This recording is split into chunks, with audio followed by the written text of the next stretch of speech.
आमदार आणि माजी मंत्री बच्चू कडू आपल्या बरोबर आहेत। बच्चू कडूजी, तुमची कमी या सभागृहाला जाणवते। 3 टर्म तुम्ही सलग 3 टर्म आमदार राहिलात, मंत्री राहिलात, दिव्यांगाचे प्रश्न घेऊन, शेतकऱ्यांचे प्रश्न घेऊन या सभागृहात सातत्याने आवाज उठवला। परंतु आता सभागृहाचं कामकाज कुठेतरी दुसरीकडे भटकतंय का? औरंगजेबाची कबर हा प्रतिष्ठेचा मुद्दा आता राज्यात आणि देशात बनताना पाहायला मिळतोय।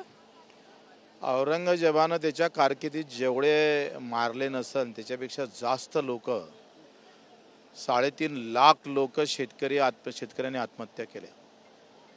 धोरणामुळे किती मारले गेले। महात्मा ज्योतिबानं सांगितलं होतं का कलम कसाई शेतकरी आसूड या पुस्तकात त्यांनी लिहिलं। आणि हे कलम कसाईवाल्यांनी यांच्या धोरणामुळे जो शेतकरी मेला आणि खास करून हिंदू शेतकरी मेला त्याचं हिंदुत्ववाद्यांना कधी थोडं तरी शरम वाटतं का ते तपासलं पाहिजे।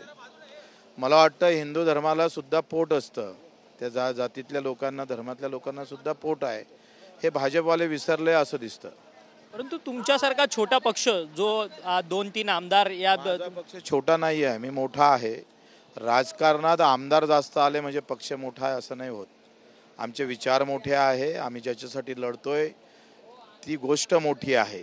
त्याच्यानं पक्ष आमदारकीच्या संख्येवर लहान मोठा नाही होऊ शकत।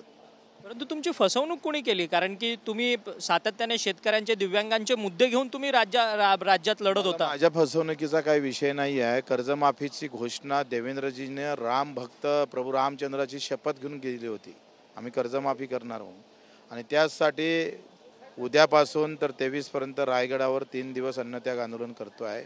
दिव्यांगाचं मानधन वाढावं, दिव्यांगाचे प्रश्न असेल, मजुरांचे प्रश्न असेल आणि शेतकऱ्यांचे 3 दिवस उपोषण करून तिथून शक्ती घेतो आणि मग महाशक्ती आंदोलनात रूपांतर करतो। लाडकी बहीण लाडकी होते, परंतु मग शेतकरी का लाडका होत नाहीये राज्यात? भावाले लुटाचं, शेतकरीच्या लाडक्या बहिणीच्याच भावाले लुटलं ना। सोयाबीनचे भाव 4,000 रुपयाला सोयाबीन विकावं लागली। एका एकरात जास्तीत जास्त 4 क्विंटल सोयाबीन झाली। आपण 6 महिने सोयाबीन पिकाले जरी पकडले तर 8,000 रुपये त्या शेतकऱ्याचा महिना पकडला। 8,000 म्हणजे काहीच नाही, तर 8 चौक आम्ही पाहतोय 32,000 रुपये सुद्धा निघाले नाही अशी अवस्था आहे। पण त्याचं काही लेनदेन नाही। त्या औरंगजेबाच्या कबरीखाली आपणही मरावं अशी अवस्था आहे। परंतु आज दुसरा आठवडा म्हणजे विधानसभा सभागृहाचा पहिल्या आठवड्यात औरंगजेब आणि औरंगजेबाची कबर झाली। दुसरा आठवडा संपत आता दिशा सालियांचा मुद्दा येतोय। दिशा सालियांचे वडील आता कोर्टात गेलेले आहेत आणि या सगळ्या प्रकरणामध्ये आदित्य ठाकरे आणि त्यांचे मित्र सगळे दोषी आहेत म्हणून अशी याचिका ते टाकतात। खरं तर हे महापाप मीडियावालेच करतात। जरी राजकीय लोक प्रश्न दुसरीकडे घेऊन जात असेल तर मीडियानं ते स्थिरता ठेवली पाहिजे। मीडियाची ही खऱ्या अर्थानं संशोधन करण्याची वेळ आहे का आम्ही कोणत्या गोष्टी किती दाखवाव्या आणि कोणत्या नाही दाखवाव्या याचा ताळमेळ जेव्हा लागन तेव्हा चित्र बदलं। धन्यवाद, तुम्ही आमच्याशी बातचीत केली। माजी आमदार आणि माजी मंत्री बच्चू कडू होते। शेतकऱ्यांचं या सरकारला काही राहिलेलं नाहीये। भाजप शेतकऱ्यांच्या जीवावरती मोठा झाला, परंतु शेतकऱ्यांनाच हे सरकार विसरत आहे का असा सवाल जो आहे तो माजी आमदार बच्चू कडू यांनी आपल्याशी बोलताना उपस्थित केला। व्हिडिओ जर्नलिस्ट मनीष विचारेसह अक्षय मंगणी, TV9 मराठी, मुंबई।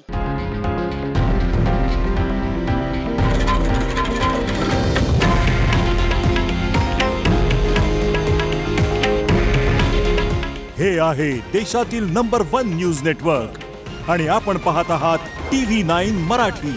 काळजी तुमची, हित महाराष्ट्राचं।